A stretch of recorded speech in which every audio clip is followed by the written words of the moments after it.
கண்ணீர் எல்லாம் மறைந்து விடும். நன்றி டாடி, நன்றிப்பா. உங்கள் துக்கம் ஆமா, உங்கள் கவலைகள் கண்ணீர் எல்லாம் மறைந்து விடும். பிரியமானவர்களே, உங்கள் யாவருக்கும் அன்பின் வாழ்த்துக்கள். ஆண்டவரும் அருமரட்சகரும் ஆகிய இயேசு கிறிஸ்துவின் நாமத்தில் நான் உங்களை வாழ்த்துகிறேன். கர்த்தர் உங்களை ஆசீர்வதிப்பாராக. மீண்டும் உங்கள் சந்தோஷத்தின் நேர நிகழ்ச்சிக்கு உங்களை வரவேற்கிறேன். இந்த நாளிலும் கூட கர்த்தருடைய வார்த்தைகளை நாம் தியானிக்க இருக்கிறோம். உங்கள் சந்தோஷத்தின் நேர நிகழ்ச்சியை நீங்கள் தொடர்ந்து பாருங்கள். எங்களுக்காக ஜெபித்து கொள்ளுங்கள், மற்றவர்களுக்கு அறிமுகப்படுத்துங்கள். உங்களுக்காக நாங்கள் ஏதாகிலும் ஜெபிக்க வேண்டும் என்று விரும்பினால் எங்களை தொடர்பு கொள்ளுங்கள். உங்களுக்காக நாங்கள் ஜெபிப்போம். கர்த்தர் உங்கள் வாழ்க்கையிலே பெரிய காரியங்களை செய்வார். இந்த நாட்களில் நம் உலகம் முழுவதும் இயேசு கிறிஸ்துவனுடைய சிலுவை பாடு மரணங்களை குறித்து அதிகமாக தேவ பிள்ளைகள் தியானித்து ஜெபித்து அதை நினைவு கூர்ந்து தேவனுடைய சமூகத்தில் நம்மை ஒப்பு கொடுத்து ஆசீர்வதிக்கப்பட்டு வருகிறோம். இந்த நாளிலும் கூட நான் இயேசு கிறிஸ்து சிலுவையில் பேசின 7 வார்த்தைகளை குறித்து உங்களோடு கூட பேச விரும்புகிறேன்.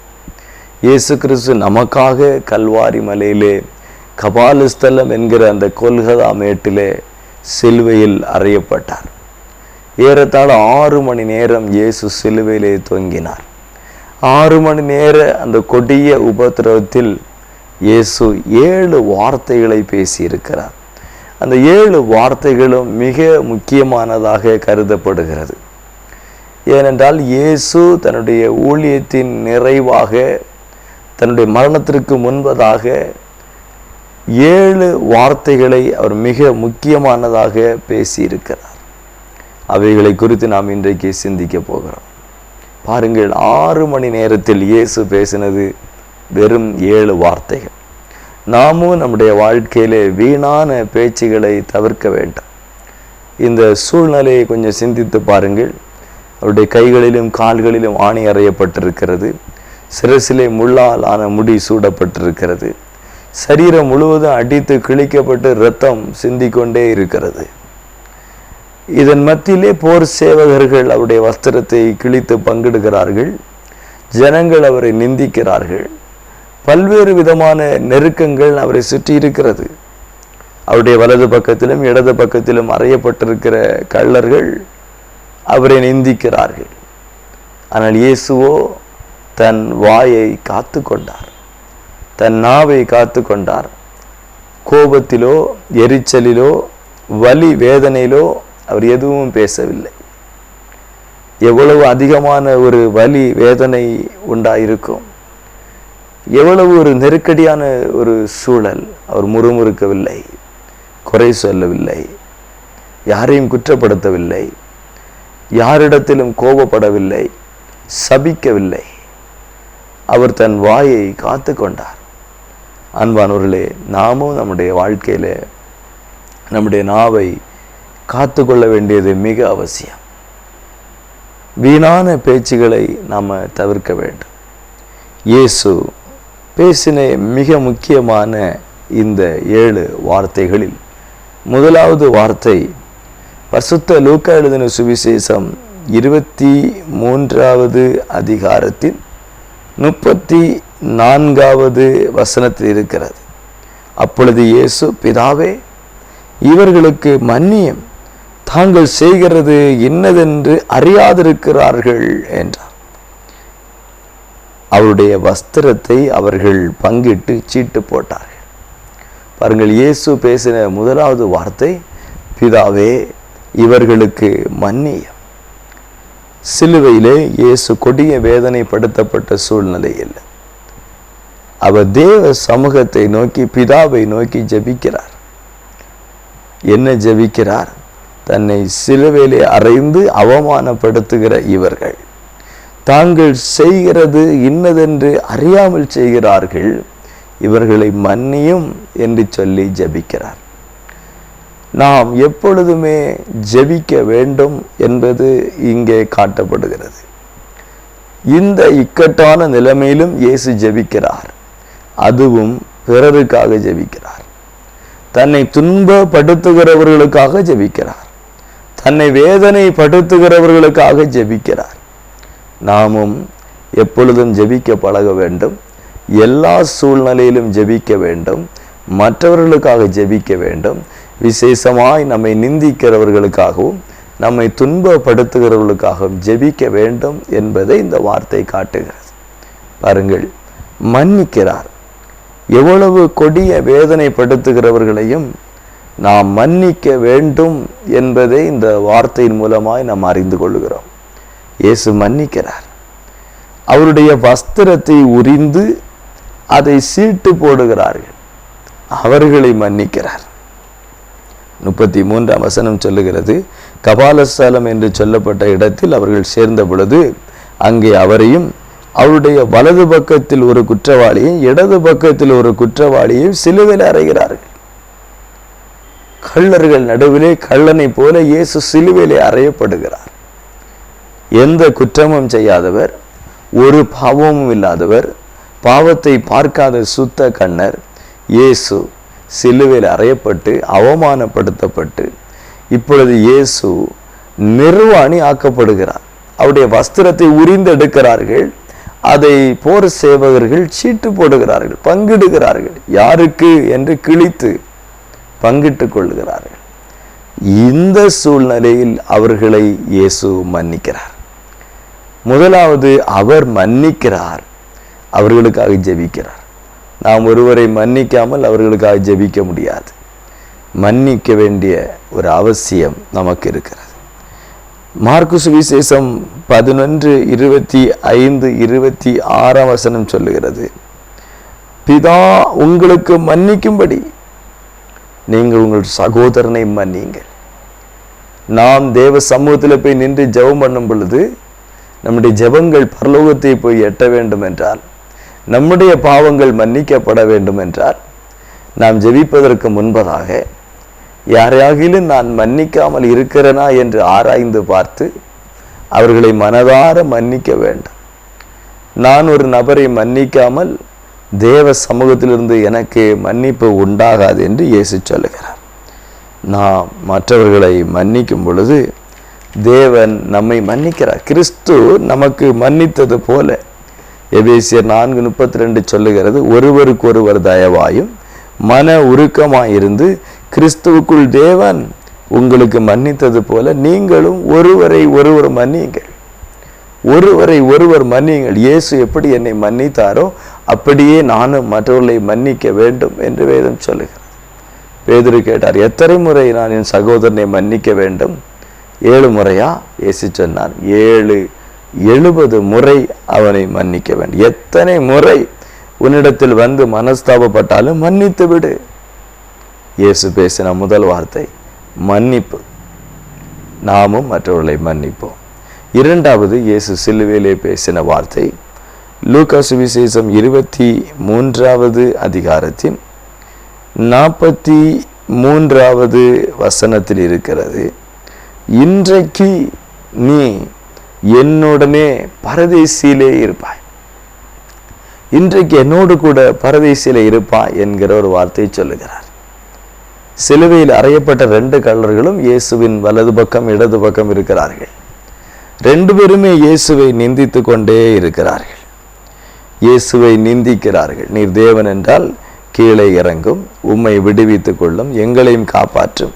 தொடர்ந்து இயேசுவை நிந்தித்து கொண்டே இருந்தார்கள். மத்தேயு சுவிசேஷம் 27:44 சொல்லுது, 2 பேருமே கள்ளர்கள் இயேசுவை நிந்தித்தார்கள்.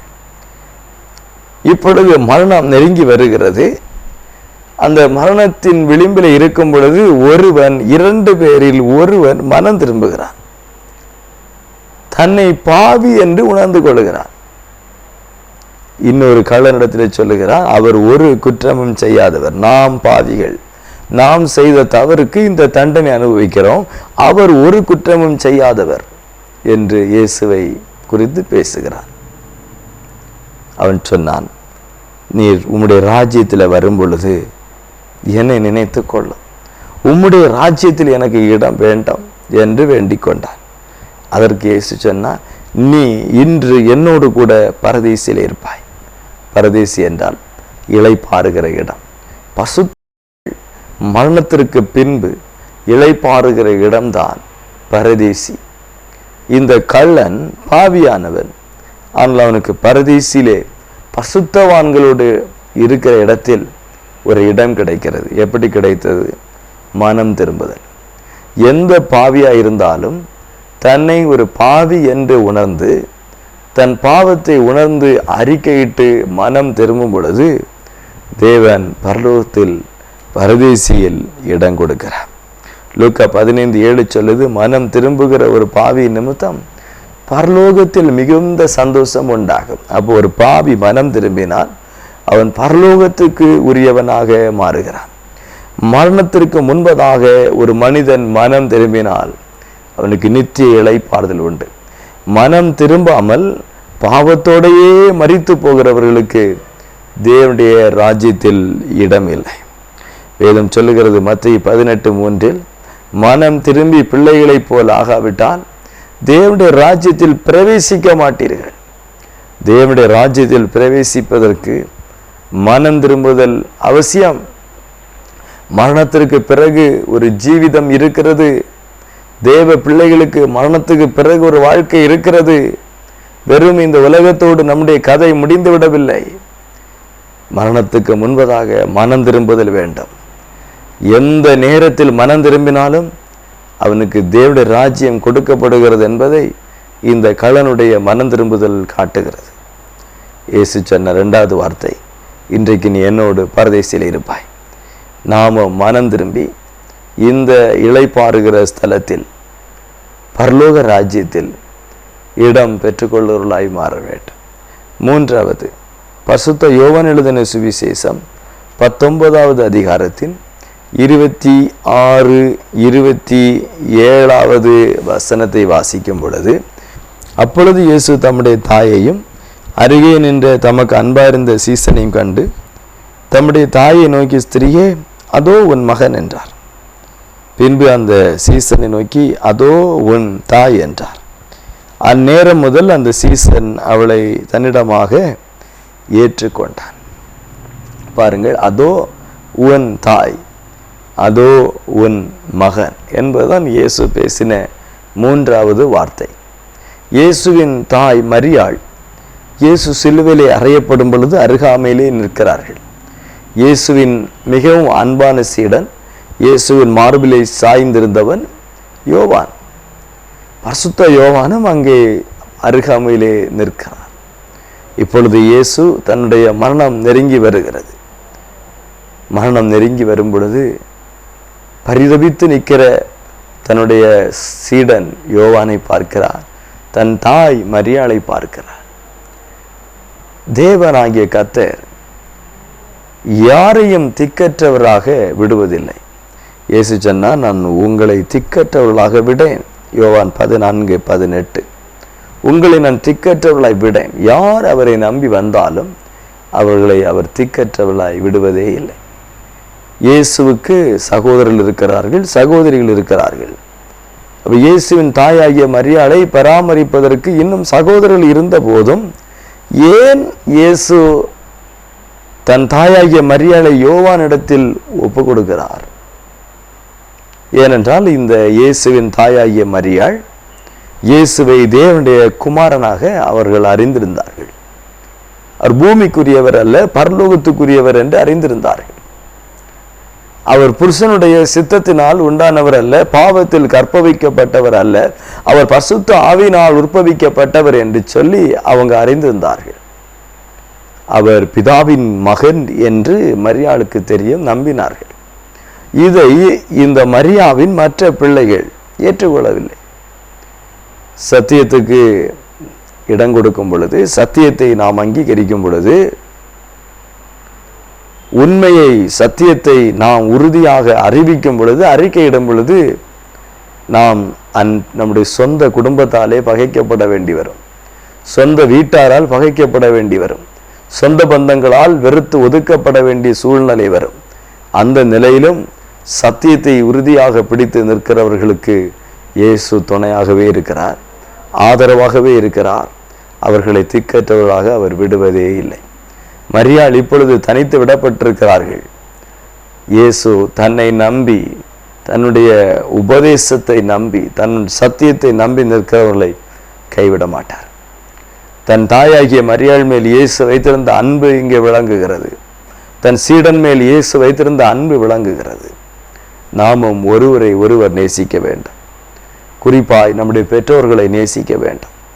வேதம் சொல்லுகிறது எபேசியர் 6:3 நம்முடைய வாழ்நாள் நீடித்திருப்பதற்கு தாயின் தகப்பனையும் கனம் பண்ணுவாயாக என்கிற இந்த கற்பனைக்கு நாம் கீழ்ப்படிய வேண்டும். இன்றைக்கு பெற்றோர்கள் கனவீனப்படுத்தப்படுகிறார்கள். இயேசுவோ தன் மரணத்தின் விளிம்பிலும் தன் தாயை பராமரிக்கிறவராக இருந்தார். வயதான பெற்றோர்களை இன்றைக்கு பிள்ளைகள் கண்டுகொள்வதே இல்லை. வியாதிப்பட்ட பெற்றோர்களை ஒதுக்கி விடுகிறார்கள். இயேசு அப்படி அல்ல. தன் தாயை கடைசி வரைக்கும் பராமரிக்கிற இருதயத்தோடு இருந்தார். ஆம், நாமும் இயேசு கிறிஸ்துவின் நல் சீடர்களாக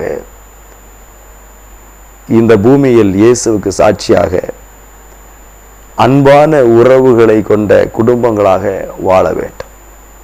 4வதாக இயேசு சொன்னார், மத்தேயு சுவிசேஷம் 27:46 மத்தேயு 27:46 இயேசு சொன்னார், ஏன் என்னை கைவிட்டீர்? பிதாவை நோக்கி இயேசு அங்கலாய்க்கிறார். ஏன் என்னை கைவிட்டீர்? ஏன் என்னை கைவிட்டீர்? இயேசு பேசின 4வது வார்த்தை. இயேசு சொன்ன, நானும் பிதாவும் ஒன்றாவே இருக்கிறோம். அவர் என்னை தனியே இருக்க விடுவதே இல்லை. அவர் என்னிடத்தில் சொல்லுகிறதை நான் செய்கிறேன். அவர் செய்கிறதாக நான் காண்கிறதையே செய்கிறேன். எப்பொழுது நான் பிதாவோடே இருக்கிறேன். பிதாவோடு ஒரு நெருங்கின உறவு உள்ளவராகவே இயேசு இருந்தார். அவர் இந்த பூமியில் மாம்சத்தில் இருந்தாலும் பரலோக மகிமை உள்ள சிங்காசனத்தில் வீற்றிருக்கிற பிதாவோடு ஒரு நேரடியான ஒரு உறவு உள்ளவர் மனிதனாகவே இயேசு இந்த பூமியிலே இருந்தார். அப்படிப்பட்ட ஒரு நெருங்கின உறவு இயேசுவுக்கும் பிதாவுக்கும் இருந்து கொண்டே இருந்தது. ஆனால் இப்பொழுது இயேசுவோ முழு உலகத்தின் பாவத்தை சுமந்து தீர்க்கிற ஆட்டுக்குட்டியாக, முழு உலகத்தினுடைய பாவமும் அவர் மேல் சுமத்தப்படுகிறது. முழு உலகத்தினுடைய பாவமும் இயேசுவின் மேல் வைக்கப்படுகிறது. இயேசு எல்லாருடைய பாவத்தையும் ஏற்றுக்கொண்டு பாவ நிவாரண பலியாக, குற்ற நிவாரண பலியாக ஒரு ஆட்டுக்குட்டியை போல தன்னை சிலுவையில் ஒப்பு கொடுக்கிறார். எல்லாருடைய பாவத்தை போக்கும் கிருபாதார பலியாக இயேசு தன்னை ஒப்பு கொடுக்கிறார். அந்த நேரத்தில் தன்னுடைய ஒரே பேரான குமாரன் அவர் மேல் பாவம் சுமத்தப்பட்ட பொழுது அவர் இமை பொழுது முகத்தை மறைத்து கொண்டார். ஆம் பிரியமானவர்களே, பாவம் நமக்கும் தேவனுக்கும் இடையிலே பிரிவினை உண்டாக்குகிறது. ஏசாயா தீர்க்க தரிசன புஸ்தகத்திலே நாம் அதை படிக்கிறோம். எப்பொழுதுமே பாவம் நமக்கும் தேவனுக்கும் இடையிலே பிரிவினை உண்டாக்கும். ஏசாயா 59:2 உங்கள் அக்கிரமங்களே உங்களுக்கும் தேவனுக்கும் நடுவாக பிரிவினை உண்டாக்குகிறது. நம்முடைய வாழ்க்கையில் எப்போ பாவம் வருதோ அப்பொழுது நாம் தேவ சமூகத்தை விட்டு பிரிக்கப்படுகிறோம். பாவம் நம்மையும் தேவனையும் பிரித்து விடுகிறது. இயேசுவின் மேல் பாவம் சுமத்தப்பட்ட பொழுது பிதா தன் முகத்தை மறைத்து கொண்டார். இயேசு இவ்வளவு நேரம் எல்லா வலிகளையும் தாங்கி சகித்தார். ஆனால் பிதாவின் அந்த பிரிவை மாத்திரம் இயேசுவால் சகித்து கொள்ள முடியவில்லை. அந்த தேவ அன்பின் பிரிவை அவரால் சகிக்க முடியவில்லை. 39 முறை சாட்டை அடிச்சு அவருடைய சரீரம் உளப்பட்ட நிலம் போலாகி இரத்தமெல்லாம் ஓடுது. நூற்றுக்கணக்கான காயங்கள் அவருடைய சரீரத்தில் இருக்கு. சிரசில முள்முடி சூடப்பட்டு அந்த விஷ முள் அவருடைய மண்டை ஓட்டை துளைத்து கொடிய வேதனை, கைகளிலும் கால்களிலும் ஆணி துளைக்கப்பட்டு கொடிய வேதனை, இது எல்லாவற்றையும் சகித்து கொண்டிருந்த இயேசுவால் பிதாவினுடைய பிரிவை சகிக்க முடியவில்லை. கதறுகிறான், என் தேவனே என் தேவனே ஏன் என்னை கைவிட்டீர் என்று பெரிய அங்கலாய்ப்பின் சத்தம் இடுகிறார். ஆம் பிரியமானவர்களே, நமக்கும் தேவனுக்கும் இடையிலே ஏற்படுகிற பிரிவினை தான் நம்முடைய வாழ்க்கையில் மிகப்பெரிய வேதனை உண்டாக்கும். நமக்கு எத்தனையோ நூற்றுக்கணக்கான பிரச்சனைகள் இருக்கலாம். அதனால் வருகிற வலி வேதனையை விட தேவனுக்கும் நமக்கும் இடையில் இருக்கிற ஐக்கியம் முறிவது நம்மை மிகவும் காயப்படுத்தும். ஆகையினால் நம்மையும் தேவனையும் பிரிக்கக்கூடிய எந்த விதமான கிரியைகளுக்கும் பாவங்களுக்கும் இடம் கொடுக்காமல் நம்முடைய பரிசுத்தத்தை காத்துக்கொண்டு தேவனோடு இருப்போம். இயேசு சிலுவையிலே பேசின 5வது வார்த்தை, நான் தாகமாக இருக்கிறேன். யோவான் 19:28 சொல்லுகிறது, நான் தாகமாக இருக்கிறேன். அவருடைய சரீரம் களைத்து போய்விட்டது. இரவெல்லாம் விசாரணை, துன்பப்படுத்தப்பட்டார். அதிகாலையிலே அவர் விசாரணை கைதியை போல பிலாத்துவுக்கு முன்பதாய் கொண்டு நிறுத்தப்படுகிறார். ஏரோதுக்கு முன்பதாய் நிறுத்தப்படுகிறார். வெகு தூரம் பாரமான சிலுவையை சுமந்து கொண்டு சுமக்க முடியாமல் தள்ளாடி கீழே விழுந்து கொடிய வேதனை அனுபவித்துக் கொண்டிருக்கிறார். முந்தின நாள் இரவு ராபோஜனத்துக்கு பிறகு அவர் ஒரு ஆகாரம் புசிக்கவில்லை, தண்ணீரும் குடிக்கவில்லை. அவருக்கு சரீரத்தில் தாகம் உண்டாயிற்று. தாகமா இருக்கிறேன்.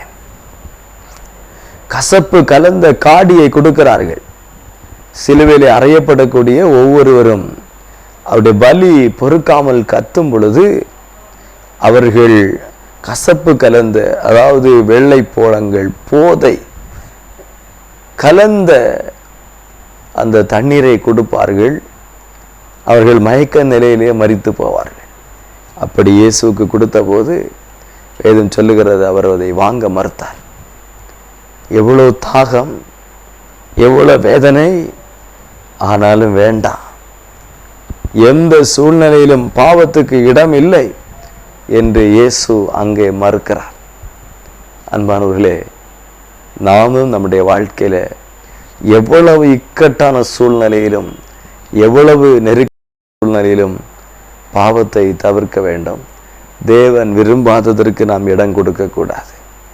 பாருங்கள் என் அன்பு சகோதரா, என் அன்பு சகோதரி, இயேசு கசப்பு கலந்த காடியை வாங்க மறுக்கிறார். இன்றைக்கு எத்தனையோ கிறிஸ்தவர்கள், எத்தனையோ தேவ பிள்ளைகள், ஞானஸ்தானம் பெற்றவர்கள் மதுபானத்தை அருந்துகிறார்கள். இயேசு பிறந்தார் என்று கிறிஸ்மஸ் மதுபானத்தை அருந்துகிறார்கள். இயேசு மரித்தார், துக்க வெள்ளி என்று மதுபானத்தை குடிக்கிறார்கள். ஈஸ்டர், இயேசு உயிர்த்தெழுந்தார் என்று சந்தோஷத்தில் மதுபானத்தை குடிக்கிறார்கள். ஆனால் இயேசுவோ அதை வாங்க மறுத்தார். இயேசு அதை விரும்பவில்லை. மதுபானத்தை இயேசு விரும்பவில்லை. மதுபானம் நம்முடைய சரீரத்தை கெடுக்கிறது. இயேசு சொன்னார், ஒருவன் தன் சரீரத்தை கெடுத்தால் நான் அவனை கெடுப்பேன். சரீரம் என்னுடைய ஆலயம், ஒருவன் என்னுடைய ஆலயத்தை கெடுத்தால் நான் கெடுப்பேன். குடியை கெடுக்கும் என்று அந்த பாட்டிலே இருக்குது. ஆம், மதுபானத்தை நீங்கள் குடித்தா தேவன் உங்கள் வாழ்க்கையை கெடுப்பார். உங்கள் சரீரம் தேவனுடைய ஆலயம். இயேசு அதை வாங்க மறுத்தார். தாகம், மிகப்பெரிய தாகம் இயேசுவுக்கு உண்டாயிற்று. சரீரத்தில் ஏற்பட்ட தாகமும் ஆத்மாவில் ஏற்பட்ட ஆத்மா தாகமும் இயேசுவுக்கு உண்டு. முழு உலகமும் ரட்சிக்கப்பட வேண்டும் என்பதே இயேசுவுடைய விருப்பம்.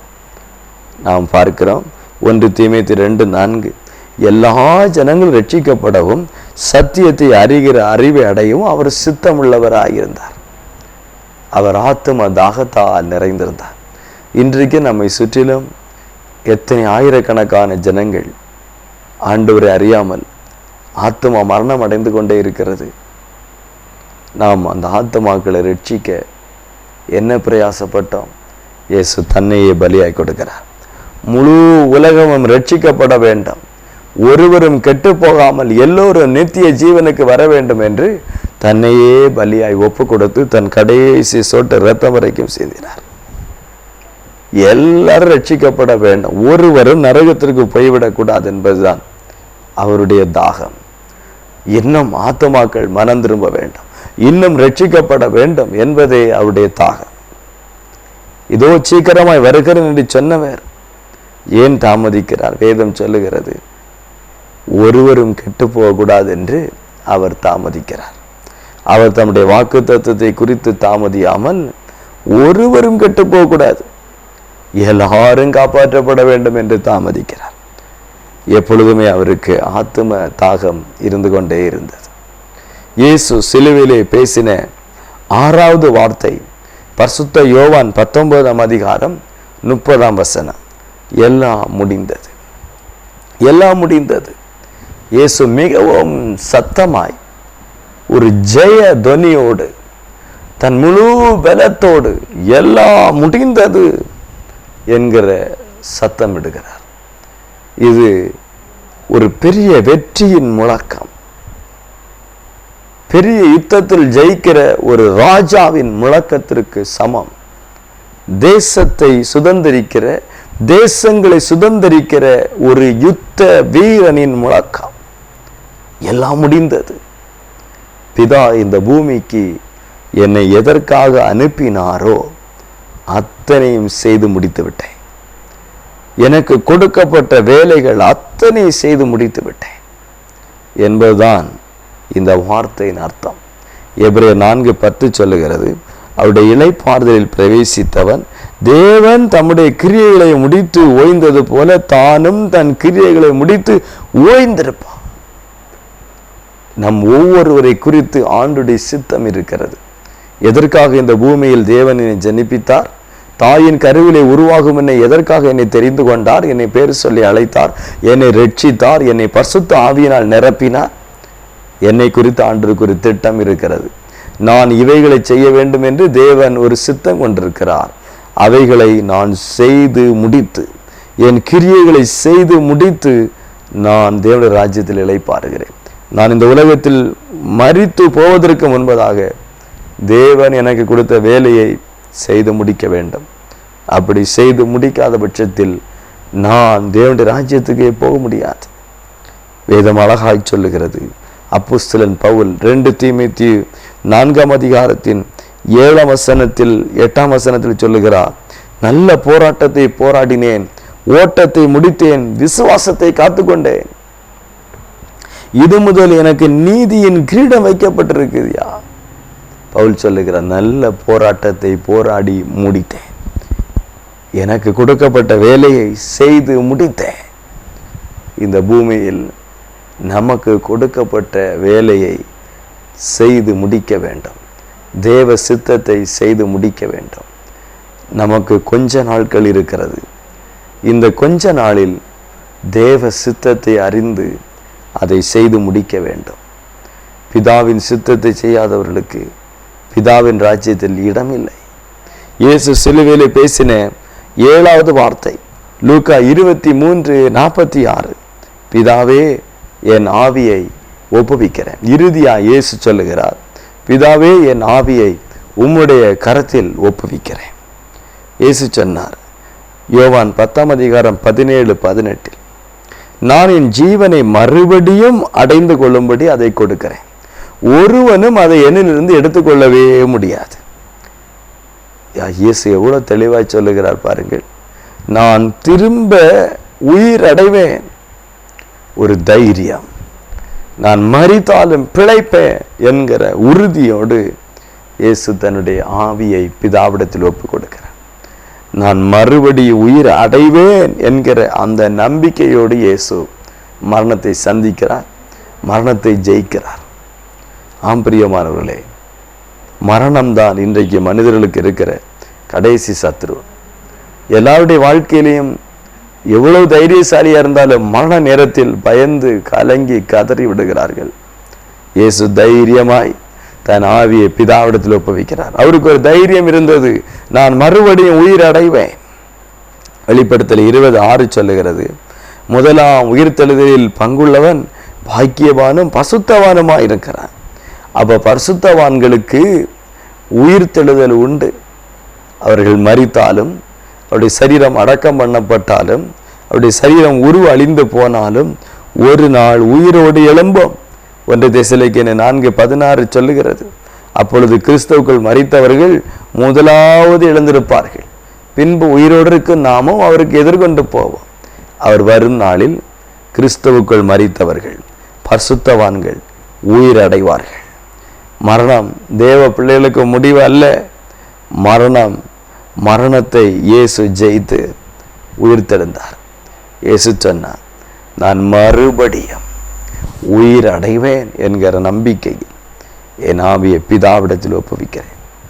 தைரியமாய் மரணத்தை மேற்கொள்கிறார்.